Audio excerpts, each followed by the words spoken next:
Hi everyone, welcome back to my little art world.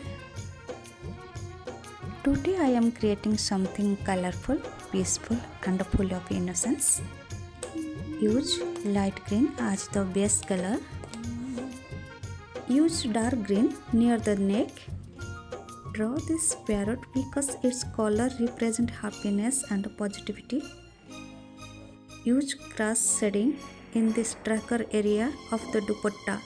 Keep the embroidery pattern bright so they stand out. Wow, what a lovely art! The colors, the shading, everything looks so beautiful and peaceful. Thank you for watching my video. Subscribe my channel. Bye bye.